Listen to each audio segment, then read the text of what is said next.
I don't have a premium version of YouTube, and that's why I have to watch commercials whenever I want to see a video.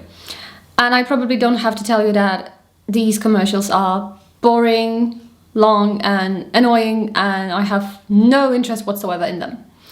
And there is particularly one Polish commercial that I really hate. It goes something like, "Today's world gives us a world of opportunity. You don't like a film? Switch to another one. Somebody is annoying you? Cut them out of your life."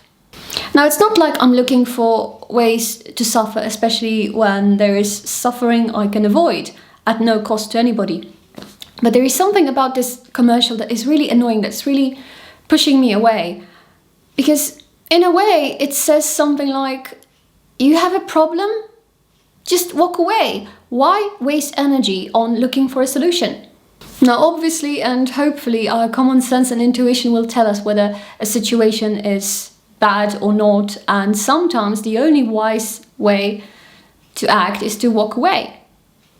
But sometimes it's actually the easy way out. It's a way to escape short-term pain, and unfortunately it's a way to escape long-term growth. Because pain is a signal sent to our body that something is wrong, but it's not always a sign that we should walk away. I think the challenge here is to discern when the pain is worth enduring and when it should be avoided. Because perhaps this pain will make you see reality more clearly. Perhaps it will make you see your own selfishness that you didn't want to see before. Perhaps you lose something or somebody, but in the process you become a better person and you mature. There are many ways in which we can come out stronger from various crises, but this growth won't happen if we always run away from every challenge. This growth will not happen if we deceive ourselves, and that's obviously something we are experts in. The paradox is that when we find ourselves in a bad situation, something that is clearly wrong for us, familiar but wrong, we may tend to find excuses why we should stay, why is it good for us to remain in the situation. But on the other hand, when a situation promises some growth, but that growth will require some effort on our part, we may suddenly start thinking in terms of, God surely doesn't want me to suffer. I suddenly feel this call to do something completely different somewhere else. The solution is not to run away from the pain, but to ask yourself, what is this thing under the pain that I'm so afraid of? This Sunday we're meditating John 15 verses 1 to 8. I am the true vine, and my Father is the gardener. He cuts off every branch in me that bears no fruit, while every branch that does bear fruit he prunes, so that it will be even more fruitful. You are already clean because of the word I have spoken to you.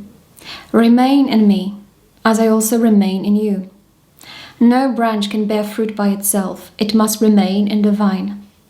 Neither can you bear fruit unless you remain in me. I am the vine, you are the branches.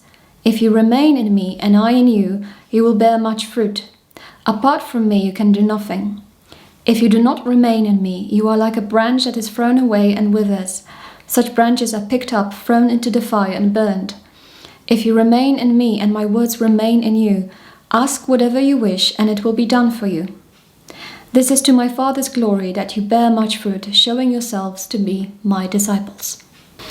When I read this gospel, the word that stood out to me, the word that literally screamed at me was remain, remain, remain, remain. Can you believe that Jesus says it 7 times?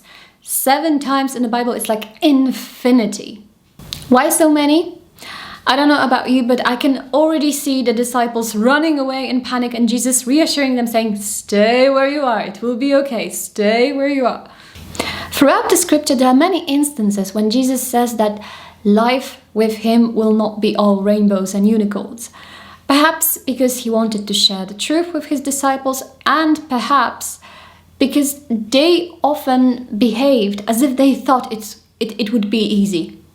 Because Jesus was good, loving, he performed miracles. What could possibly go wrong? And in many cases, those who followed him left because they couldn't accept everything that he said. And among the things he said, he mentioned that It will be difficult, there will be suffering, but the ones who remain with him, the ones who endure it till the end, will be saved. We can think about it in the context of the final things, but also in the context of smaller events of your everyday life. Like when something didn't turn out as planned, when you expected something but it didn't happen, somebody disappointed you, you expected joy but you got suffering instead. It's not always a sign that you should leave this situation. Sometimes it is, but not always. And the main question is not whether to remain in this situation or not, despite the disappointment. The main question is, were you able to remain in God in this situation, regardless of how it went? So, did you remain, or did you run away? Did you run away from the truth? Did you run away from the reality of the situation, from authenticity, from the reality of your feelings that you didn't want to feel? Did you run away to the world of fantasy where you felt safer instead of staying grounded in reality and facing whatever life had for you? It doesn't really matter what made you run away or where did you go instead. What matters is that the thing that you ran away from was life itself. Perhaps it was difficult, perhaps it was painful, hard to bear, but any form of life, of real life, authentic life, is better than fantasy. Fantasy is not fruitful. Life is. Even when it hurts, it is raw, fresh, green, full of hope, like the inside of a branch that has just been pruned. So if you feel like you could benefit from some spring pruning, join us for a meditation this Sunday, 10 p.m. Central European Time. Bye-bye.